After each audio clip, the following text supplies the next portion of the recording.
તણાવગ્રસ્ત જીવનથી થોડુંક આપણે ફ્રેશ થવું હોય તો કુદરતના સાનિધ્યમાં આવવું ખૂબ જ જરૂરી છે.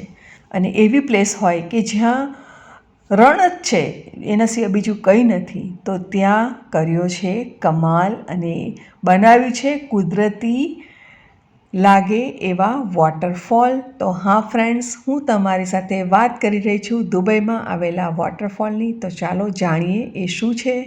તમે જોઈ રહ્યા છો દુબઈ એક્સપોમાં આવેલો ફાયર સ્પીટિંગ વોટરફોલ. હું અત્યારે આવી છું દુબઈમાં, અને દુબઈમાં અલગ અલગ પ્લેસીસ હું એક્સપ્લોર કરી રહી છું. અને અત્યારે હું આવી ગઈ હતી દુબઈ એક્સપોના ફાયર સ્પીટિંગ વોટરફોલ પાસે.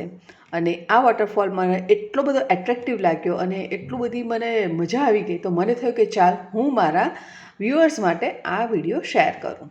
તો આ વિડીયો મેં તમારા માટે શેર કર્યો છે. તમને કેવો લાગ્યો મને ચોક્કસ કોમેન્ટ બોક્સમાં લખીને જણાવજો. તો આ વોટરફોલ આવેલો છે દુબઈ એક્સપોમાં. અત્યારે સમગ્ર વિશ્વમાં મ્યુઝિકલ ફાઉન્ટેનનું એટ્રેક્શન ખૂબ જ વધી રહ્યું છે, અને એમાં પણ ખાસ કરીને દુબઈમાં આવેલો આ સરીલ ફાઉન્ટેન તો એક અજાયબી છે એમ કહીએ ને તો પણ ચાલે. સંગીતની સાથે વોટરફોલ એટલું બધું રમણીય દ્રશ્ય લાગે છે કે આપણું દિલ ઝૂમી ઉઠે. તો તમને એવું લાગશે કે જાણે પાણી સંગીત ઉપર નૃત્ય કરે છે. તો દુબઈ એક્સપોની શરૂઆતથી જ પાણીની અનન્ય સુવિધા સાથે લોકોને ગરમીથી બચાવવામાં મદદ કરે છે. તો એ આ સૌથી મોટા આકર્ષણોમાંનું આ એક આકર્ષણ છે.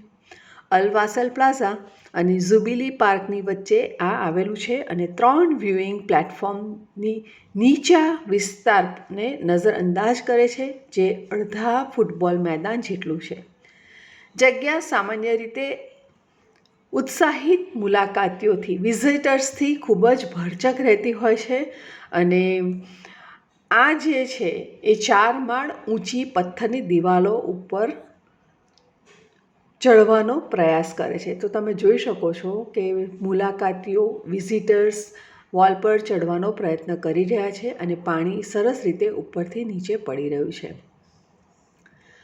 અને આ તમે જે બ્લેક જોઈ રહ્યા છો તે નાના નાના પથ્થર છે, અને પથ્થરને નીચેથી છિદ્રાળુ બનાવવામાં આવ્યા છે, જેથી તમને લાગે કે પાણી તમારા ઉપર પડી રહ્યું છે. પણ જો પાણીનો તરંગ તમે જોશો તો તમારા પગ નીચેથી અદૃશ્ય થઈ જશે અને તમને બિલકુલ ભીજવશે નહીં.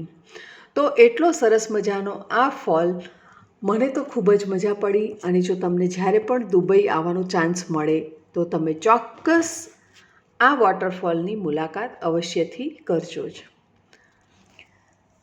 આ વોટરફોલ લગભગ અડધો કલાકના ડિસ્ટન્સે થતો હોય છે, અને દિવસે આ રીતે વ્હાઇટ હોય છે, અને રાત્રે એટલે કે અંધારું થાય ત્યારે કલરફુલ વોટરફોલ થતો હોય છે, અને સાથે અલગ અલગ મ્યુઝિક પણ થતા હોય છે.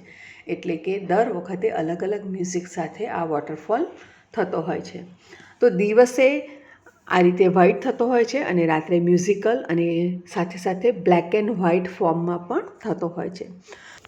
તો અહીંયા મેં 3 ટાઈપના વોટરફોલ જોયા. દિવસનો જોયો, રાતનો બ્લેક એન્ડ વ્હાઇટ પણ જોયો, અને કલરફુલ પણ જોયો. તો મને ખૂબ જ મજા પડી ગઈ, અને લગભગ અમે 1.5 થી 2 કલાક સુધી અમે બહુ જ એન્જોય કર્યું. તો અત્યારે તમે જોઈ શકો છો દિવસનો, હવે તમે જોઈ શકો છો નાઇટ માટે. તો ચાલો આપણે જોઈએ નાઇટનો. અને તમે જોઈ શકો છો ફ્રેન્ડ્સ, અહીંયા વચ્ચે આ રીતે બનાવેલું છે, ને એમાંથી પણ પાણીની વરાળ જેવું નીકળી રહ્યું છે, અને એકદમ ઠંડો ઠંડો આપણને અનુભવ થાય છે. તો દિવસનો આપણે વોટરફોલ જોઈ લીધો, અને હવે આપણે જોઈશું નાઇટફોલ. નાઇટફોલ કેવો થાય છે તો તે પણ જોઈએ. નાઇટમાં તો ખૂબ જ મજા પડે છે, અને એનું દ્રશ્ય એકદમ રમણીય લાગે છે. તો નાઇટફોલ જોવા સાથે જોડાયેલા રહો, વિડીયોને છેલ્લે સુધી જોતા રહો. વિડીયો ગમ્યો હોય તો ચોક્કસ લાઇક કરો. ચેનલને સબસ્ક્રાઇબ ન કરી તો સબસ્ક્રાઇબ કરી બાજુમાં આવેલા બેલ આઇકોનને પ્રેસ કરો. સાથે ઓલ નોટિફિકેશન બટન પ્રેસ કરો, જેથી કરીને તમને આવનારા નવા વિડીયોના નોટિફિકેશન મળે, અને તમે ઘરે બેઠા નવા પ્લેસીસ, નવી જગ્યાએ ઘરે બેઠા એક્સપ્લોર કરી શકો, એન્જોય કરી શકો. તો તમે જોઈ શકો છો અત્યારે કે night view of waterfall, fire થતું હોય એવું તમને લાગે છે કે નહીં? તો ફ્રેન્ડ્સ, હું તમને મ્યુઝિક નથી સંભળાવી શકતી, સોરી ફોર ધેટ. અને તમે એન્જોય કરો વિથઆઉટ મ્યુઝિક. તમે જોઈને પણ તમને આ દ્રશ્ય ખૂબ જ રમણીય લાગશે જ, એની મારી પૂરેપૂરી ગેરંટી છે. ફરી મળીશું નવી સહેલી સાથે અને નવા વિડીયો સાથે. ત્યાં સુધી આવજો. Stay safe and enjoy